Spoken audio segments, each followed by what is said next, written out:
నమస్తే ఫ్రెండ్స్. దీపాలు వెలుగుతున్నాయా? కార్తీక మాసం అయిపోతుందని బాధగా ఉందా? ఏం బాధ వద్దండి, వెంటనే మార్గశిర మాసం వచ్చేస్తుంది. ఇలాగే మంచిగా పూజలు చేసుకోవచ్చు. మనం భక్తులందరికీ మంచి ఆనందంగా పూజలు చేసుకోవచ్చండి. ఏమంటారు? అలాగే మా తులసమ్మని కొత్తగా తెచ్చుకున్న అమ్మని కూడా నేను పూజించుకుంటున్నానండి.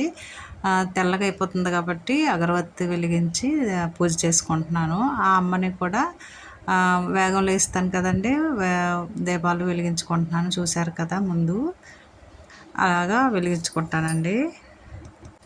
అయితే మనకి ఏకాదశి మళ్ళీ వచ్చేస్తుంది కదండి. ఈ ఏకాదశి కూడా మంచి విశిష్టమైన ఏకాదశి అనండి. ఈరోజు దశమి కదా మనకి. ఏకాదశి ముందు రోజు దశమి ఏం చేయాలి, అలాగే ఏకాదశి రోజు మనం ఎలా చేసుకోవాలి, ఇది ఎంత మంచిది, ఎందుకు అంత మంచిగా మనం చేసుకోవాలనేది మీకు చెప్తానండి వీడియోలో. పూర్తిగా వీడియో చూడండి. చూసి పూజ మంచిగా చేసుకుందాం మనం. అలాగే పాడ్యం వచ్చేస్తుంది కదండి మనకి. పాడ్యం రోజు కూడా ఎలా దీపాలు వెలిగించుకోవాలి ఏంటి, ఎంత మంది మనం ఇంట్లో ఉంటే వ్యక్తులం అంతమంది అన్ని దీపాలు వెలిగించుకుంటే చాలా మంచిదండి. ఇక్కడ మీకు చూపిస్తున్నది కలువ పువ్వులండి. వీటిని నేను పూలమాలగా నేను చేసుకుంటాను. ఆ వీడియో మీకు షార్ట్ వీడియో చేశాను కదండి, దాన్నే మరొకసారి చూపిస్తున్నాను. మనం దీన్ని కలువ పువ్వులు మహాలక్ష్మికి, స్వాములకి, అందరికీ నేను దండగా తయారు చేసి పెట్టుకున్నానండి. ఈ పువ్వులు చూస్తే చాలండి నాకు ఎంతో ఆనందం అనిపిస్తుంది. ప్రొద్దుటే మాకు రోజు వస్తాయి. నేను చెప్పినా చెప్పకపోయినా మా వారు కంపల్సరిగా కిందన వాకింగ్ చేస్తారు కదండి, తప్పనిసరిగా తీసుకుంటారు. వచ్చే రోజు తప్పనిసరిగా తీసుకుంటామండి. అలాగా పూలమాలగా అలంకరించుకుంటాము. చూడండి చక్కగా అన్నీ అలాగ పెట్టాను ఆ దండలు. సరేనండి, వీడియో చూస్తూ ఈ మంచి మాటని వినండి.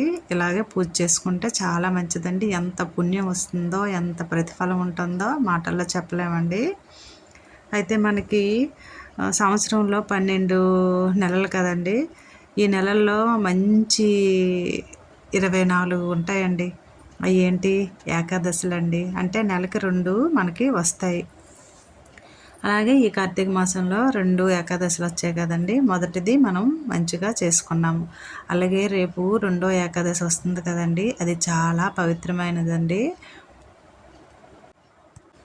అయితే మన శివునికి కేశవునికి భేదం లేదండి, ఇద్దరూ ఒకటే. శివుని హృదయంలో విష్ణువు, విష్ణువు హృదయంలో శివుడు ఉంటారండి. అది మనకు తెలుసు కదా. ఈ ఏకాదశి రోజు శివుని ఆరాధిస్తే చాలా మంచిదండి. అలాగే ద్వాదశి రోజు మన విష్ణుమూర్తిని ఆరాధించుకుంటే ఇంకా మంచిది. ద్వాదశి రోజు ఆరాధన అయిపోయిన తర్వాత మనం ఉపవాసము చెల్లించవచ్చండి. అయితే ఈ ఏకాదశి పుట్టుక గురించి నాకు తెలిసింది మీకు ఒకటి వీడియో షేర్ చేసి చెప్తానండి.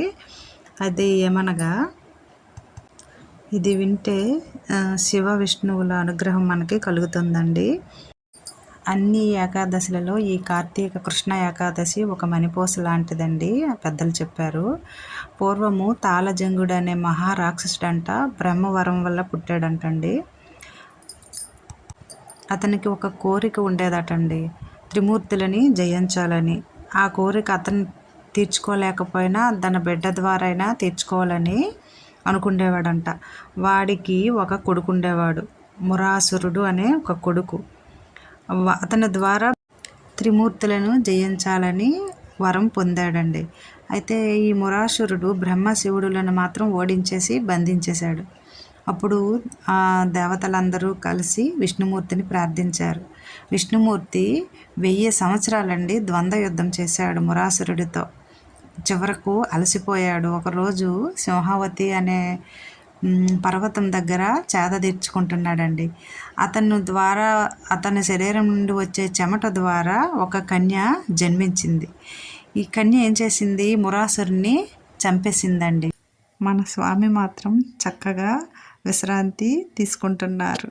ఆయనకి ఇదంతా తెలవదు. విశ్రాంతి ముగించుకొని కళ్ళు తెరిచేసరికి ఆ మురాసురుడు చనిపోయి ఉన్నాడు. స్వామి ఆశ్చర్యంతో చూస్తున్నారు. ఈ కన్య కనిపించిందండి. "ఎవరమ్మా నువ్వు? ఇలా చనిపోయారు వీడు" అని అడిగారండి. అప్పుడు స్వామి, "నేనే చంపేశాను. నేను మీ చెమట ద్వారా జన్మించాను స్వామి" అనంటే, "స్వామి అవునా?" అని ఆశ్చర్యపోయి, "మంచి పని చేశావమ్మా. నీకు ఏమి వరాలు కావాలో కోరుకో తల్లి" అని అడిగారండి. అప్పుడు ఆ కన్య ఒక 3 కోరికలు కోరిందండి. మొదటిది, "స్వామి అన్ని తిథులలోకెల్లా అగ్రతాంబూలం నాకే కావాలి."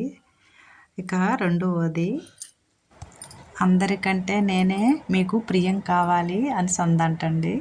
మూడో కోరిక, నేను పుట్టిన తిథి రోజు ఎవరు ఉపవాసం ఉంటారో, ఆరాధిస్తారో వారికి మోక్షం కలగాలి. అంటే ఎవరు కోరుకున్నట్టు? స్వామి శరీరం ద్వారా వచ్చిందే కదండి. అంటే స్వామే అలా కోరుకున్నట్టు. అందుకోసమని ఆ రోజు మనం ఎంతో పవిత్రంగా ఇలా ఏకాదశి ఉపవాసం ఉండి మోక్షాన్ని పొందుదామండి. అలాగే ఆ రోజు తప్పనిసరిగా బ్రహ్మచర్యం పాటించాలండి. స్వాములు అలాగే చెప్తారు. మనకి పూజలు ఎంత ముఖ్యమో మనం పవిత్రంగా ఉండడం కూడా అంతే ముఖ్యం కదండి. ఏకాదశి ఉపవాసం అయిపోయింది కదండి. ఆ తర్వాత రోజు ద్వాదశి.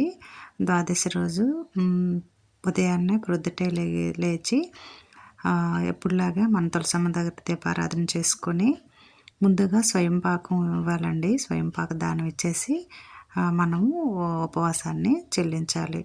అలా చేయడంలో మనకి ఎంతో పుణ్యాన్ని పొందుతామండి.